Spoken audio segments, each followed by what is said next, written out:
আলহামদুলিল্লাহ, আলহামদুলিল্লাহ। আল্লাহ তাআলা বহুবার শুকরিয়া। আমি আপনাদের সাথে আছি হাসান বিন ইসমাইল। দেখেন, দ্বিতীয় পার্ট নিয়ে আসলাম যে আলেমের তত্ত্বাবধানে মেহনত চলবে। এটার নিয়ত কথা সত্য, নিয়ত খারাপ। এটা দ্বিতীয় পার্ট দেখেন। আজকে দেখেন ডাক্তার তো সবাই চিনে। কেউ চোখের ডাক্তার হেও ডাক্তার, যে নাকের ডাক্তার হেও ডাক্তার, মাথার ডাক্তার হেও ডাক্তার, যে দাঁতের ডাক্তার হেও ডাক্তার। এখন যদি আপনি মাথার ডাক্তারের দ্বারা যেয়ে চোখ দেখান, তাইলে না দাঁতের ডাক্তারের দ্বারা যে আমরা চোখ দেখান কি করব? ওই যে নাই দিয়া প্লাস দিয়ে টাইনে আমার চোখ উড়ে হলে চোখ ভালো হইব না খারাপ হইব? যেমন চোখের ডাক্তারে যদি দাঁতের ডাক্তার যান, এবং মাথার ডাক্তাররা যদি কানের ডাক্তার দেখেন হইবে না। ডাক্তার সমস্ত কিছু ভিন্ন ভিন্ন, সমস্ত পাঠ ভিন্ন ভিন্ন। এখন আপনি যদি ঠেড়া মানে কারণ ডাক্তার তো ডাক্তারই, হ্যাঁ শরীর ডাক্তারের যে আমি এগুলো চিকিৎসা করুন, এটা হবে না। যেমন আলেমের মধ্যেও ভাগ আছে, কেউ সাইফুল হাদিস যেমন হাদিস বিশেষজ্ঞ, যে তাফসিরুল কোরআন যে কোরআন বিশেষজ্ঞ, যেমন কারি সাহেব যে সুন্দর করে কোরআন পড়তে, হাফেজ সাহেব যে কোরআন মুখস্থ পারে। এরকম আরো ভিন্ন ভিন্ন পাঠ আছে। কেউ রাজনীতিক আলেম, কেউ লেখক, কেউ গবেষক, কেউ হাদিস বিশেষজ্ঞ, কেউ দাওয়াত বিশেষজ্ঞ, কেউ ধরেন কোনো আলেম জামাত ইসলাম করে, কেউ সাসিনা করে, কেউ ফুরফুরা করে, কেউ হেফাজত করে, কেউ জমিয়ত করে, কেউ জমিয়ত ইসলামের আরো ৩-৪টা ভাগ আছে, এরকম এই ভাগ করে। কেউ দেখা যাচ্ছে খেলাফত আন্দোলন করে, কেউ খেলাফত মসজিদ করে, আবার খেলাফত মসজিদ আর একটা গ্রুপ আছে এইটা করে, যেমন ইসলামী আন্দোলন করে, ইসলামী যেমন ঐক্যজোট করে। এরকম কত ভাগ আছে, এক একজন আলেমের এক একটা মত। যেমন তাবলিগের মধ্যে কেউ রাজনীতিক আলেম আছে, কেউ যেমন তাবলিগেরই আছে। যেমন যে সমস্ত আলেমরা ইসলামী আন্দোলন করে, তারা কখনো জামাত ইসলাম করে না। যারা জামাত ইসলাম করে তারা ইসলামী আন্দোলন করে না। যারা খেলাফত মজলিস করে তারা খেলাফত আন্দোলন করে না। যারা খেলাফত আন্দোলন করে তারা খেলাফত মজলিস করে না। যেমন তাবলিগেরও কিছু আলেম আছে।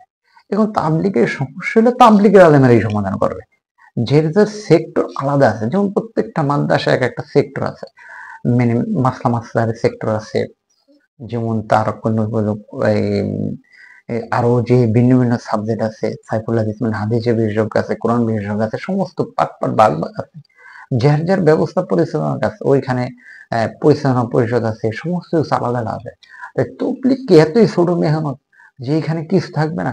যারা জীবনে তবলিগের সময় লাগাইবো না, তবলিগের কাজ করবো না, তবলিগের আশেপাশেও যাবো না, তারা তবলিগের লাগাই যাবো? এটা কেমন কথা রে ভাই? যে একটা মানুষ যদি মাদ্রাসা না পড়ে এইতে না পড়ে যদি সে আলেম না হইতে পারে, সে তবলিগে না যায় কেমনে তবলিগে লেগে যায়? এর কি বাপের উপরে আপনার? আরে ভাই আমি তো কইতেছি না যে তবলিগ একমাত্র দিনের কাম করে। দিনের কাম তো আপনারাও করতেছেন, ঠিক আছে। আপনারা আপনাদের সিস্টেমে তবলিগ করতেছেন, হয়তো ওয়াজের মাধ্যমে করতেছেন, লেখার মাধ্যমে করতেছেন, ভিডিওর মাধ্যমে করতেছেন, রাজনীতির মাধ্যমে করতেছেন, বিভিন্ন উপায়ে আপনারা তবলিগের কাজ করতেছেন। সেটা তো কেউ অস্বীকার করতেছে না। সেইটা মাধ্যম আলাদা। এখন তবলিগ আলাদা সিস্টেমে তবলিগ করতেছে।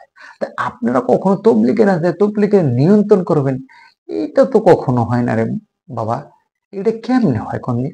এখন যদি হালাদিসের লোকরা যদি কয় যে ঠিক আছে আপনারা তো সই তরতিবে নাই, তারা তো আমাদেরকে বলে, আমরা দেওবন্দ মানি না। এখন যদি তারা যদি আপনাকে যদি মাদ্রাসা হয়, আপনাকে যদি ওয়াজে যায়, আপনাকে যদি সমাবেশে যায়, আমরা কখনো মানবেন? এটা মানার না। যেমন সালাফিরা তাই মানবেন? মানবেন না। যেমন শাফি মাযহাবের আসলে এটাকে মানবেন? মানবেন না। যেমন আল আজহার ইউনিভার্সিটির আকীদা বিশ্বাস, এটা যদি দেওবন্দের উপরে চাপায় দেয়, দেওবন্দ কখনো মানবো না। যে দেওবন্দের যে আকীদা বিশ্বাস, এটা যদি আল আজহার ইউনিভার্সিটির উপরে চাপায় দেয়, এটা মানবে না। যেমন মদিনা ভার্সিটি, যেমন মদিনায় মক্কার এইটার যে আকীদা বিশ্বাস, এইগুলা যদি দেওবন্দের চাপা দেয়, দেওবন্দ তারা কখনো মানবে না। এবং দেওবন্দের আকীদা বিশ্বাস যদি ওখানে চাপা দেয়, কখনো মানবে না। শাফি মাযহাবের লোকেরা যদি হাম্বলি মাযহাবের উপরে চাপা দেয়, এটা কখনো মানবো না। এবং হাম্বলি মাযহাবটা শাফি মাযহাবের কখনো মানবো না।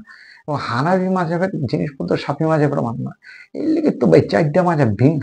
এবং কি মাযহাব ছাড়াও যেমন লামাজীবে আছে, তারপরে দেখবেন সিরিয়া আছে, বুখারায়, সমরকান্দে, তারপর দেখেন চীন, বিভিন্ন রাষ্ট্রে বিভিন্নভাবে তো মানে মুসলমানের মধ্যে ভাগ আছে। এবং এই মুসলমানের কাছে কত ভাগ আছে এটা আপনার বুঝে কন যাবে না। যেমন আরেকটা ভাগ আছে কুর্দি সম্প্রদায়, এরাও সুন্নি মুসলমান। দেখেন আমাদের সুন্নি মুসলমানের মধ্যে কত ভাগ। যেমন আমরা এলাম দেওবন্দি, যেমন দেওবন্দের অনুসরণ করি। যেমন এর মধ্যে আছে বেল্লবি আছে, সুন্নি আছে, ফুরফুরা আছে, শালসিনা আছে, এবং আরো কত যে আইটেম আছে ভাই, এটা আমরা বুঝায় শেষ করার যাব না। অন্য অন্য যে গ্রুপ আছে এটা বুঝায় শেষ না। এক একজনের পাঠ এক একজনের এই এক একটা আলাদা। এখন আপনি যদি জোর করিয়া এই তাবলিগের মধ্যে কেমনে চলবো না চলবো, এটা তো হয় না। এই যে মামুনুল হক রাজনীতি করতেছে, ইসলামের খেদমত করতেছে, এটা তো কেউ অস্বীকার করতেছে না, করুক, তার মতন সে করবে। সে এসে তবলিগের নিয়ন্ত্রণ করবে, এটা চলে না বাবা। এটি কি খায় কেউ? এটি খায় না কেউ। এটি বর্তমানে আমরা কইবেন আর আমরা খামু, এটি চলে না, এটি চলে না। এটি সমাজে এখন এটি আর চলে না। এটি সমাজ এখন পরিবর্তন হয়ে গেছে বাজান। এখন তোমরা যদি আমাদের খাওয়াইতে চাও, এটি খাওয়াইতে পারবা না। কি লিগা? তোমরা দেখছি আজীবন ছোট থাকতে আহলে হাদিস খারাপ না ভালো সেই ব্যাপারে আমি প্রশ্ন করব না। যে তোমরা বলছো আহলে হাদিস ইহুদি দালাল এই সেই এটা সেটা, আহলে হাদিস গুলোকে দিয়ে বলবো মিটিং করো, ওয়াজ করো। তারপর তোমরা কইছো যেমন যেমন জামাত ইসলাম, ইসলামের তেন খারিজ হয়ে গেছে, এটা একটা আলাদা মতবাদ এই সেই। এখন জামাতের আমির সাহেবের লাগে দিয়ে একটা ছবি তুলতে হলে, একটু ভিডিও করতে হলে, যে একটা জান্নাত পাওয়া যায়, খুশিতে কতকত কতকত করতে থাকো। এখন এইটা কেন হয়? যেমন তোমাদের আরো যে কি কমু, এটা তো আর শেষ নাই। তোমরা তখন এটা হইছো, এখন কেন হইছো? এখন মানতেছো কেন? এখন এই ব্যাপারে ভাই তোমাদের আমার এত বুঝানোর কোনো কায়দা নেই। ক্লিয়ার? তোমরা এলে আলম মানুষ, এরকম মান্য করো। এখন ধরো যে এই তবলিগের কাম যদি আলেমের কামই হইয়া থাকে, এই ব্যাপারে আমি তৃতীয় পর্বে আসবে, এবং তৃতীয় পর্বে আমি আপনাদের পুরোপুরি আলোচনা করব যে শুধু আলেমের কাম না সমস্ত মানুষের কাম। এই সম্বন্ধে দ্বিতীয় ভিডিও আসবে, আপনারা দেখার অনুরোধ।